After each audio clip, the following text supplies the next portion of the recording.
We're finally here, the eve of what might be the most anticipated release in Magic the Gathering history. But staring into our crystal ball, what do we see for this set's future? Is everything still gravy? Are there rocky roads ahead? Or more importantly, is this something that could actually sell out? Let's talk about it.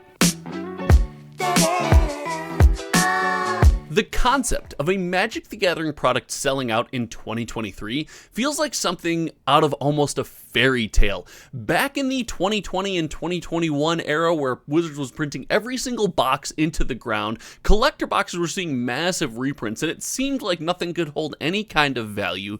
The idea that Wizards of the Coast would not only get their print runs under control, but build enough hype to actually sell out a product was something that I don't think anyone was willing to believe in. But enter what might be the most anticipated product in Magic the Gathering history. Lord of the Rings Tales of Middle-earth is on the eve of its release as of the recording of this video. And today we have a bunch to talk about. What does the future of this set look like? And what can we discern from the sales data that we've collected that might give us a hint about how this set is going to age and how we, the regular enthusiasts, can effectively engage with these products? So without further ado, we've got a ton to talk about today, so let's get into the sales data.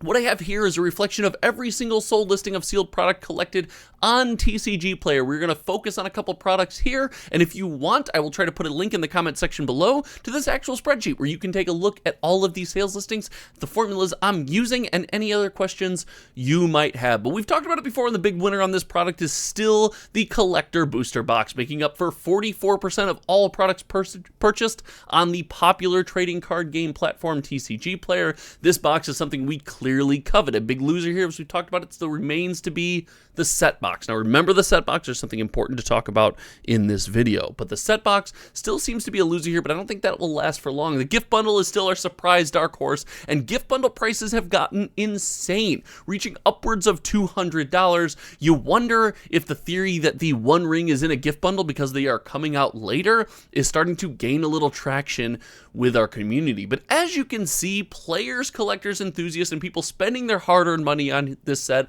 are all about the shininess. We want the chase, we want the collectability, and this just goes to show another reason why this set is selling so well. Not only are we chasing down some highly anticipated rings and serialized cards, but I truly believe that when you look on all these forums, your Facebooks, your Reddits, and even on your Twitters, seeing the regular enthusiasts, seeing people happy to get some of these cards in their hand and say, I want to collect the Nazgul, I want to collect the Ring Party, I want to collect these scene cards. This element of collectability is lending itself incredibly to this Lord of the Rings product and to this specific set, and couple that with the idea that the pre-release happened and the gameplay was so much fun. As I anticipated, we loved as a community sitting down and jamming cards in the Lord of the Rings IP. We had an absolute blast. But you always say, Josh, this sales data is very cool, but how do you keep calling it the best? What are you comparing it to? I actually put some numbers. If you direct your attention to the top right above my crazy hairdo here that I got going on today for some reason, where we look at some other Magic releases in recent history and their pre-sale numbers. What we have here is Phyrexia All Will Be One, Brothers War, Phyrexia All Will Be One without the complete bundle.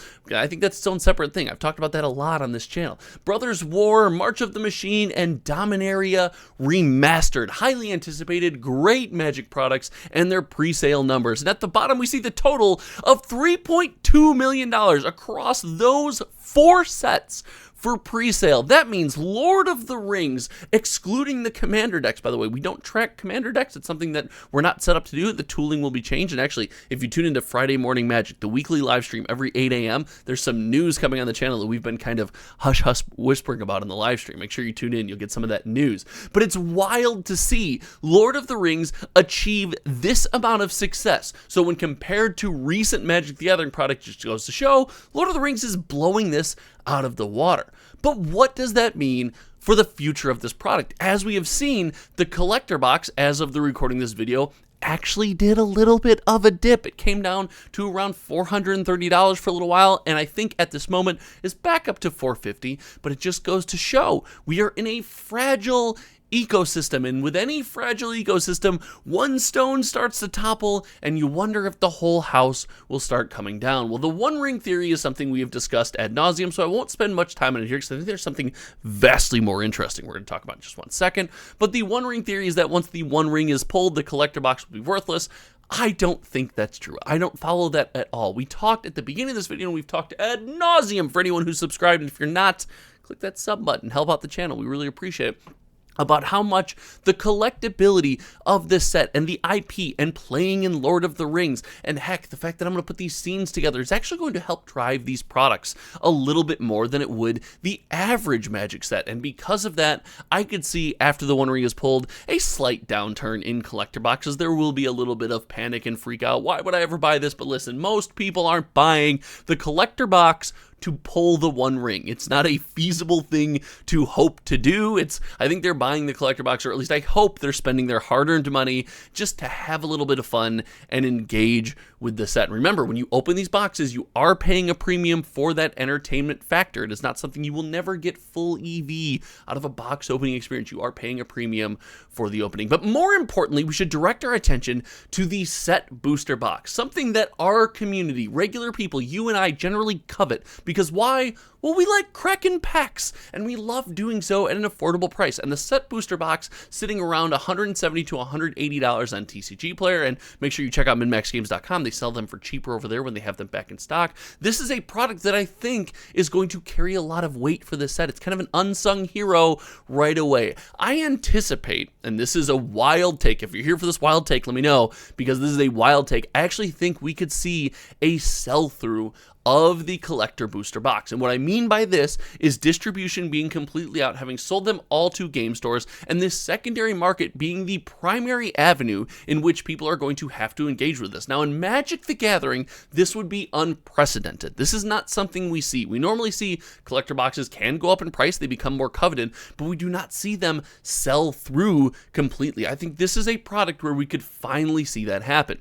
And if that is the case, the set booster box offers an incredible experience and could become the primary product for people just looking to have some fun with Lord of the Rings. Now, this being said, it's important to note that Lord of the Rings is unlike any other Magic the Gathering product. It uses an outside IP, that of Lord of the Rings. That means Wizards of the Coast and Hasbro are not fully in control. And I know some of you out there are saying, that's fantastic. We love that Wizards of the Coast and Hasbro are not the only ones in control. But in this case, it could actually be a detriment. Without knowing what that license is, the license for use of the Lord of the Rings IP, we don't know their freedom to reprint the product. I, on this channel, would assume that the set box and draft booster box are going to be printed to oblivion, which I've said before is a good thing. It will be readily available and something we can engage with for the next year plus. Look no further than Modern Horizons 2, a vastly popular Magic the Gathering set that, while it saw insane price spikes, is still available on the market to purchase draft and set boxes and open some of these fun cards and play with a fun set of cardboard. I think the same will happen with Lord of the Rings. Now, that is all just based around the idea that this license allows Wizards of the Coast to reprint the cards.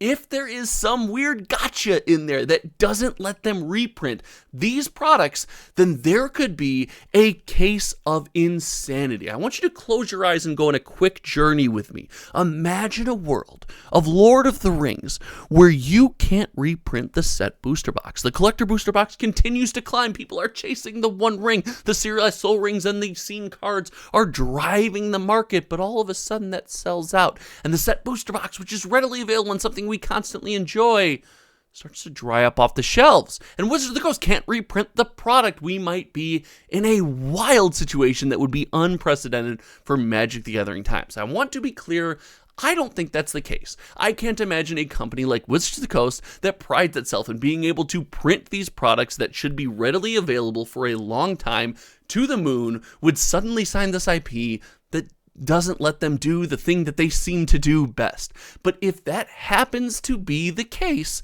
then we could be in for a wild ride. And it is something that, until talking to, shout out George from the May the Zoo Be With You podcast, one of my co-hosts and a good friend of mine, pointed out, that is something I hadn't considered was a possibility. But it should be on all of our radar. But I really think the set box is an amazing product. It offers a lot of fun for opening. And the box toppers in this set are, they are gorgeous. They are so fun. And yeah, some of them are really high value and some of them are really low. So there's a lot of swing going on there. But until next time, you guys know my name is Josh. Let me know what you think of this in the comment section below. And finally, share this video with a friend or group of friends on your favorite social media platform or favorite way to engage with Magic the Gathering. It helps grow my channel. It helps grow our community. And make sure you tune in tomorrow morning for Friday Morning Magic. Thank you all for hanging out. We have a release to go through. This is, oh man, this is going to be insane. We will see you around. Goodbye.